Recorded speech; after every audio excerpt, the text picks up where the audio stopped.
Eu sou a professora Isabel, do EduC 5.0, e o tema de hoje é: você precisa saber que existem 12 critérios de mediação cognitiva.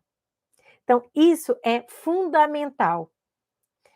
E inicio essa minha fala dizendo o seguinte: mediar, né, é uma arte.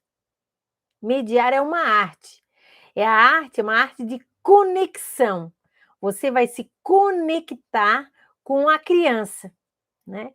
E essa conexão torna eu mediadora e a criança, nós duas, né, protagonistas de uma comunicação que vai ser intencional e planejada, tá bom? Então, mediar é uma arte. Quando você aprender a mediar, tudo que você for fazer, 90% das suas interações com o outro serão interações mediadas, porque você vai incorporar esse jeito diferente de se comunicar com as pessoas. Tem muita gente, muitos profissionais da área da educação que se dizem mediadoras. E eu vou começar por isso. Primeiro, assim, tem até, eu acho que algumas prefeituras colocam o nome da auxiliar ou da segunda professora ou da tutora da criança como mediadora. Então, a pessoa já se incorpora como uma mediadora. Outro ponto, lá na graduação a gente pensa o seguinte, que lá em Vygotsky falava em mediação, né? Falava lá em mediação. Então, mediar é ajudar a criança no seu desenvolvimento cognitivo.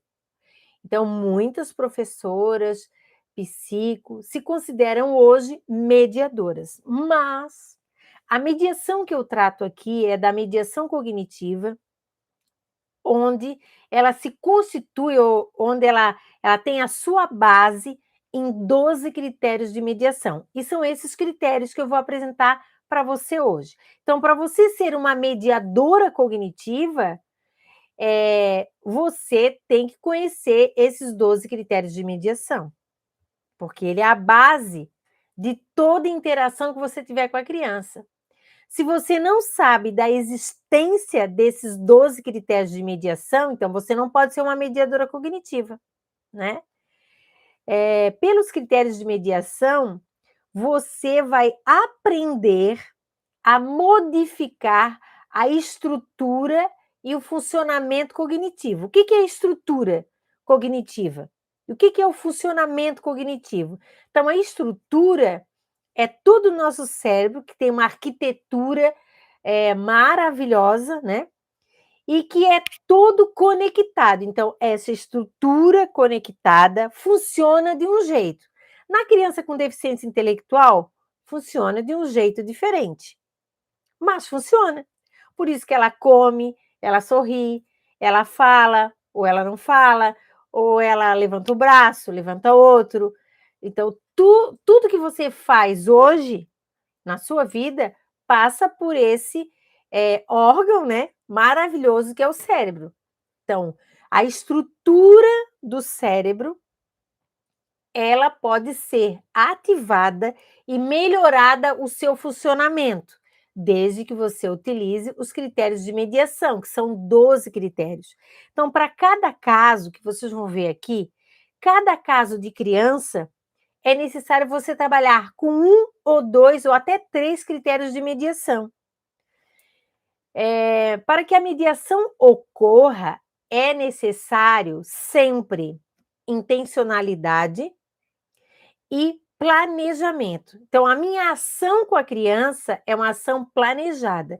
E esse planejar, a gente planeja a partir do mapa cognitivo. Para mediar, não importa o idioma. Você pode mediar sabendo inglês, mediação em inglês, chinês, japonês, espanhol, qualquer língua. Então, não é importante o idioma que você vai usar, certo? Para mediar. Como também Não importa se a criança oraliza ou não oraliza, porque você pode mediar Libras, você pode mediar com a comunicação alternativa aumentativa. Então, viram? E temos técnicas específicas de mediação quando a criança não oraliza. Tudo depende da intencionalidade colocada e na interação planejada. Então, assim, ó, algo que você tem que saber muito claro desses 12 critérios, que 3 critérios são universais. Se você vai dar aula, se você vai fazer uma atividade, esses 3 critérios universais têm que estar sempre presentes. Na tua aula, no teu atendimento, eles são universais, servem para todas as crianças. E depois você vai acrescentar aqueles que são específicos para cada problema que a criança apresenta. Então, eu vou estar falando agora para você o primeiro critério. Então, o primeiro critério é o critério de intencionalidade e reciprocidade. Meu Deus, ela diz que é 1 e fala 2. Sim, porque esses 2 critérios são juntos. Então, intencionalidade e reciprocidade. Quando eu deixo claro para a criança qual a minha intencionalidade numa tarefa, olha, hoje nós vamos brincar com esse jogo porque eu quero trabalhar tal coisa e vai ser divertido. Então, quando você deixa clara a sua intencionalidade, você obtém a reciprocidade da criança. Gente, isso é muito interessante, porque é isso que vocês almejam demais, que é ter a concentração e a atenção da criança para uma atividade. Se você não deixa clara a sua intencionalidade, essa atenção e essa concentração não vem. Porque qual a consequência da intencionalidade? É a reciprocidade. Então, ele fica um só. É um critério só. A mediadora, ela estimula a criança nessa intencionalidade, né? Vai estimulando a criança se envolver com o estímulo, que pode ser um texto, que pode ser um brinquedo, que pode ser um jogo, pode ser uma receita de bolo, não importa. O estímulo não importa. O que importa é o diálogo que vai acontecer naquele estímulo, ou seja, o estímulo vai ser potencializado. Então, a intencionalidade e a reciprocidade é fundamental para que o resto do processo ocorra. A reciprocidade tem a ver com a atenção da criança para aquela tarefa. É o sentido, né? Ela vai olhar para aquela tarefa, ela vai direcionar a sua concentração. Depois da criança estar atenta, saber exatamente por que ela está pintando uma borboleta, por que ela está pintando uma tarefa qualquer, ou uma caixinha. Você, enquanto mediadora, tem que utilizar o segundo critério de mediação. Esse segundo aqui é valioso, que se chama transcendência. Por quê? Porque a nossa criança com deficiência intelectual, ela tem muita dificuldade em fazer abstração, não é mesmo? Então, a transcendência faz exatamente isso. Abstrações e projeções. Evoca a memória de longo prazo que a criança já tem. Por que a gente não aprende? Ou por que a professora ensina num dia e ela esquece no outro? Porque a professora não faz transcendência. Transcendência é fazer uma abstração ou pensar em algo que está além daquela tarefa. Então, se a criança está pintando uma borboleta e você diz, você já viu alguma borboleta? Onde foi? Como essa borboleta era? E essas perguntas são perguntas específicas de transcendência, que a criança vai ter que pensar. Primeiro, se já viu uma borboleta, lembrar de como é que era essa borboleta, onde é que ela viu essa borboleta, e tudo isso está onde? Na memória de longo prazo. Porque ver uma borboleta foi interessante para ela. Então, tem que ter essa conexão. Então, a transcendência é o ponto-chave. Quanto mais transcendência a criança fizer, mais ela vai aprender, mais vai guardar na memória. Então, a transcendência, ela faz abstrações e projeções, ela utiliza a memória de longo prazo e ela utiliza a experiência anterior da criança. Consequentemente, melhora as funções cognitivas. Então, assim, gerar a necessidade da criança pensar e conectar informações é a base da transcendência, né? Então, quanto mais transcendência ela fizer, mais significado ela vai construir acerca daquele momento, daquela tarefa ou daquele estímulo. Que aí, então, é o terceiro critério. O primeiro, reciprocidade, intencionalidade e reciprocidade. O segundo, transcendência. O terceiro, significado. O significado é como se fosse toda aquela energia afetiva, emocional, vinculada àquela tarefa. Então, pintar a borboleta num papel deixa de ser uma exposição direta, um passatempo para a criança ou um treinamento da coordenação para ser algo que significativo. Então, quando é significativo, deixa essa carga emocional, essa conexão afetiva, certo? Então, até aí tudo bem. Os 3 critérios universais devem ser usados em todas as tarefas que você fizer com a criança. Depois nós temos mais 9 critérios. Aí é que é assim, ó, você tem que pensar. O seu filho ou o seu aluno tem TEA, o outro tem o TOD, TDAH, dislexia, síndrome de Down, né? Outra deficiência intelectual, ou mesmo dificuldade, dislexia. É esse grupo aí de crianças que geralmente a gente está envolvido, né? Então, essa criança, geralmente, quando ela vem para você, ou chega em casa, ou vem para o consultório, ou mesmo na escola, ela tem o quê? Autoestima baixa, certo? Ela não tem confiança. Ela não tem confiança. Basicamente, a escola anulou essa criança e ela está basicamente perdida, sem uma identidade, sabe dizer para a gente que ela não sabe. Olha, eu não sei, eu não aprendo, eu não consigo aprender, não tem jeito, certo? Então, isso tudo traz essa criança prejudicada para nós. Então, já não basta a tal deficiência intelectual, ainda vem toda essa carga de autoestima e emoção junto. Para isso, a gente utiliza a mediação de sentimento de competência. Para que serve? Serve para todas as crianças com deficiência intelectual. É o momento que você vai virar o jogo. Ao invés da criança pensar, né, ou quase ter certeza, por causa das relações que já construiu antes, de que ela é incompetente, nós vamos empoderar essa criança para que ela compreenda que ela é capaz de aprender. Então, essa mediação aqui de competência é a coisa mais linda de ocorrer, sabe? É algo precioso, que você tem que aprender a fazer isso. E é muito fácil. Então, assim, ó, essa mediação de competência, ela ajuda a criança a focar, a identificar e definir problemas, explorar todo o estímulo,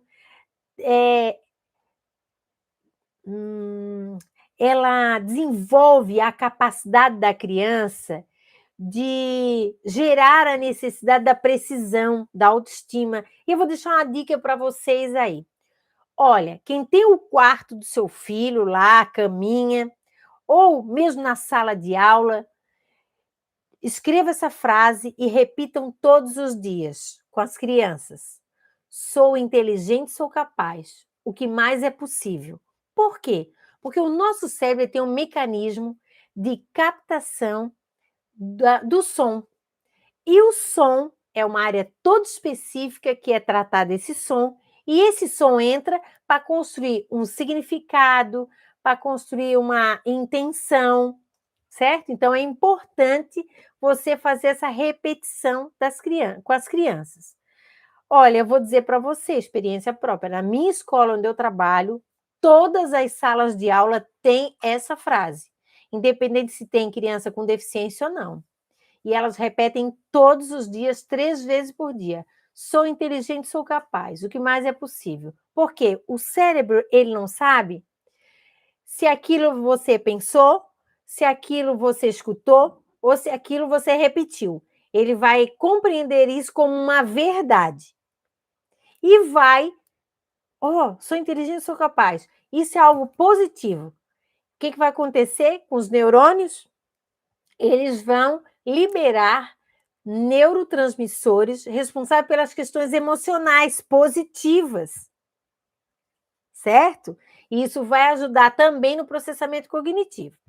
Agora, vamos para o quinto critério de mediação. Esse talvez seja algo que todo mundo deseja. Assim, primeiro, a atenção e a organização, a concentração do meu aluno, não é mesmo? E aqui eu estou falando assim, o aluno com TDAH, o aluno com TOD, porque as crianças, muitas vezes, elas apresentam um comportamento indesejado, não é mesmo? Comportamento indesejado. Do ponto de vista do adulto, né? Ou não quer fazer a tarefa, ou rasga a tarefa, ou briga com o amigo, ou chuta tudo, ou joga tudo, ou responde, ou grita. São comportamentos indesejados, não é mesmo? E é sobre isso que eu vou falar na minha mentoria hoje, quando acabar essa live. Então, não percam. Vou dar detalhes de como trabalhar a mediação de autorregulação do comportamento. Então, é isso. Agora, essa mediação de regulação do comportamento, o que ela faz? Ela trabalha a atenção, a organização e o passo a passo da tarefa.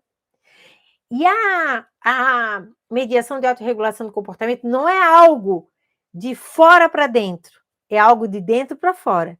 Então, não é uma terapia comportamental, onde tem um adulto que quer controlar a criança. Não, a gente chama de regulação do comportamento, porque depois que ela toma consciência do seu próprio comportamento, ela se autorregula. Entendeu? Então, esse é algo maravilhoso. Depois, número 6 é a mediação do comportamento de compartilhamento. O que é isso, né? O que é o compartilhar? É porque o que acontece com a nossa criança com deficiência intelectual? Ela fica isolada. É aquele negócio que a professora diz, quantos alunos tu tem? Eu tenho 20 mais um TEA. Eu tenho 20 mais um autista, eu tenho 20 mais um síndrome de Down. Então, essa criança ela já está lá, no cantinho dela, às vezes não incomoda nada, às vezes incomoda muito, mas está lá, sem ter voz nem vez.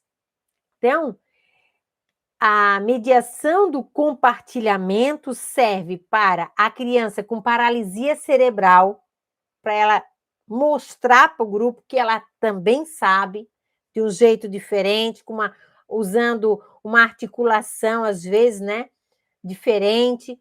O TEA, a dislexia, as crianças com dificuldade na aprendizagem e especialmente aquelas crianças que não oralizam, porque daí elas ficam muito prejudicadas nesse compartilhar. Porque como é que eu compartilho alguma coisa? Quando eu conto para o outro. E se eu não oralizo, ou se eu sou muito tímida ou muito reprimida, eu não tenho essa condição. Então, a mediação do comportamento compartilhado é essencial para isso.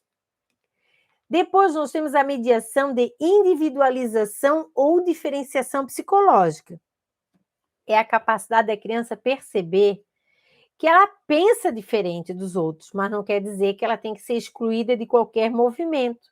Então, serve muito, muito, muito para o TEA, porque a criança com TEA ela tem uma organização cognitiva diferente, ela pensa diferente. Por exemplo, ela pensa tudo ao pé da letra, não é mesmo? Então, esse pensar diferente é necessário que a criança compreenda isso. Não, eu penso diferente. E aí, como é que eu tenho que entender? Será que isso é uma metáfora? Será que é uma brincadeira? Por isso que a criança com TEA não ri de uma piada, por exemplo, né?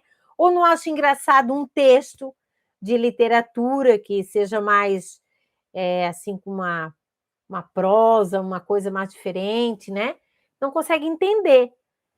Então, a criança tem que compreender que ela pensa de outro jeito, e aí, na mediação, a gente vai fazer todo esse processo dela se autoconhecer e saber que ela pode ter alguns recursos. Por exemplo, professor, isso aqui é isso mesmo que está dizendo ou quer dizer outra coisa? Né? Porque pode ser que queira dizer outra coisa. Estou dando exemplos, né, gente, para vocês mais ou menos terem uma ideia. A mediação do desafio, ela serve muito, muito para aquelas crianças que adoram novidades. E aí eu vou dizer para vocês assim, ó, a criança com TEA, ela tem a concentração muito baixa, muito baixa. Então, quando você for mediar, você utiliza a mediação do desafio, porque ela vai ficar muito conectada. É só botar desafio, porque ela gosta de desafio. A criança por si só já gosta de desafio, o TEA também. Desculpa, o TEA não, o TDAH também, né? E aí a gente pode incluir o TOD, a criança com transtorno opositor desafiador. Depois nós temos a mediação de consciência da modificabilidade. Eu posso me modificar, né? Então a criança ela tem que acompanhar essa evolução dela. Às vezes algo muito simples, que eu vou dar uma dica agora assim, algo bem simples, sabe? Você mostrar para a criança com deficiência quando ela nasceu e agora quando ela está com 10 anos, todas as modificações que ocorreram. Antes ela não sabia sentar, sentou, não sabia comer, comeu, não sabia. E aí, nesse processo que ela percebe essa modificação externa, você, na mediação, acaba construindo nela esse progresso, né, de construção interna, que também é muito precioso e serve para todas as crianças com deficiência intelectual. Tem outra mediação que chama busca de objetivos e foco. É muito importante. Qual o desejo da criança? Qual o desejo da criança com TEA? Então, hoje eu oriento uma criança que ela quer ser cartunista, desenhista, fazer jogos eletrônicos e é autista. Então, o que tem que fazer? Tem que fazer a mediação de objetivo e foco. Qual é o objetivo, qual é o foco, onde é que ela quer chegar? E depois ir construindo toda essa mediação com a criança. E tem também a mediação de alternativa otimista. Aqui eu trabalho muito com crianças com TOD e crianças com TDAH. Por quê? Porque essas crianças sempre estão envolvidas com conflito, em conflito, seja com a professora, seja com os colegas, isso às vezes é diário. Então, a mediação de alternativa otimista vai fazer com que a criança aprenda a trabalhar em grupo e a gerenciar os conflitos, porque surge sempre. Não é porque ela tem o TEA que ela vai ter um conflito na sala, né? Desculpa, TEA também, né? Mas é TDAH ou TOD. Não é por isso. Uma criança que não tem nada, às vezes também entra num conflito. Mas aqui o conflito do TOD e do TDAH é muito mais recorrente, não é mesmo? E o último critério de mediação que eu quero falar para vocês é da mediação do sentimento de pertencimento. Por quê? A nossa criança com deficiência, ela está isolada na escola, ela não pertence. Ela só pertence ao diário, porque o nome dela está lá. Mas se você perguntar para a professora vai dizer: eu tenho 20 mais o autista. Eu tenho 25 mais o síndrome de Down. Eu tenho 23 mais a menina com dislexia. Certo que, gente, isso é muito comum no discurso dos professores. E quando a gente fala aquilo que a gente pensa. Aquilo que é real. O nosso cérebro entende tudo como uma verdade. Então, o teu cérebro vai fazer com que você pouco interaja com essa criança, porque ela não pertence ao teu grupo. A criança, consequentemente, pelos neurônios de espelho, vai perceber que ela não pertence a esse grupo e vai se isolar cada vez mais. Os colegas da classe também vão perceber que aquele sujeito, aquela criança, é uma criança estranha, que fala diferente, que não olha direito para a gente, que fica o tempo todo pintando. essas outras crianças também vão ver essa criança com deficiência como ela não pertencente àquele grupo. Então, a mediação de pertencimento deve ser trabalhada de forma coletiva, com todos os alunos da sala. Isso que é a belezura da mediação, né? Dá para você fazer em grupo e dá para você fazer individual. Então, o que eu quero falar hoje para vocês? Que ser mediadora é você ter consciência de que existe 12 critérios de mediação.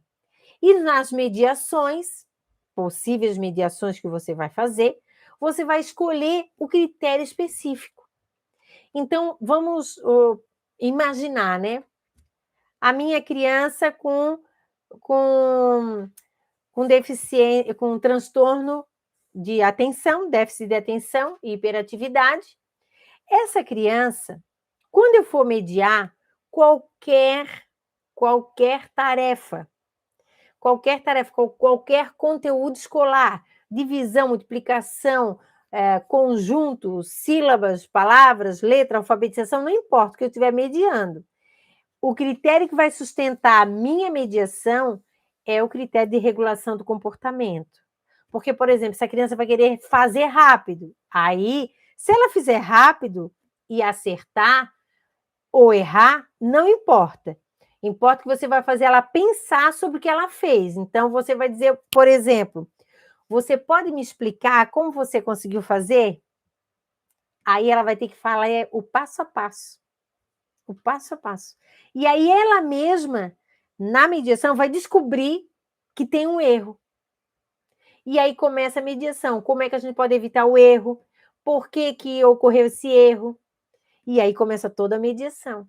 Mas é sempre assim, desse processo de consciência que a gente dá para a criança. Pode ser a criança com TEA? Pode. Pode ser a criança que não verbaliza? Pode.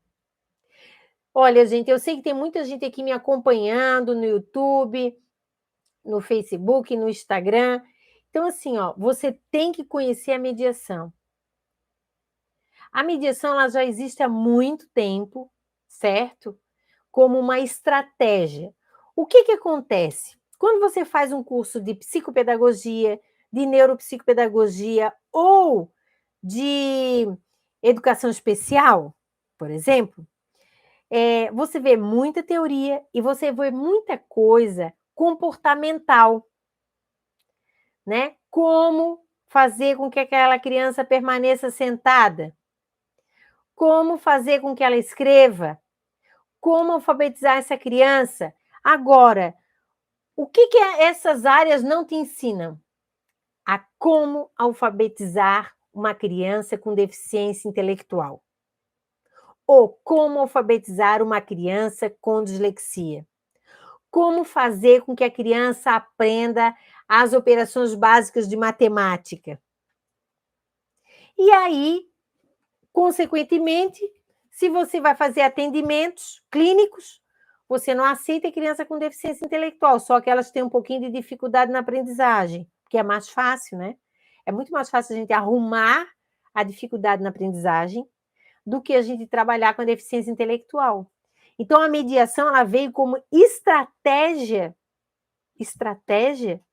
para essas crianças que entram no primeiro ano e saem no nono ano sem saber escrever o seu nome. Então, assim, ó, Itália, Espanha, Estados Unidos, Holanda, todos esses países, França, utilizam a mediação cognitiva com os seus alunos com deficiência intelectual. Porque, para mim, é impossível não ter algo que a gente faça por essas crianças. E digo mais, 92% das nossas crianças com deficiência intelectual aprendem porque elas são diagnosticadas como leve e moderado.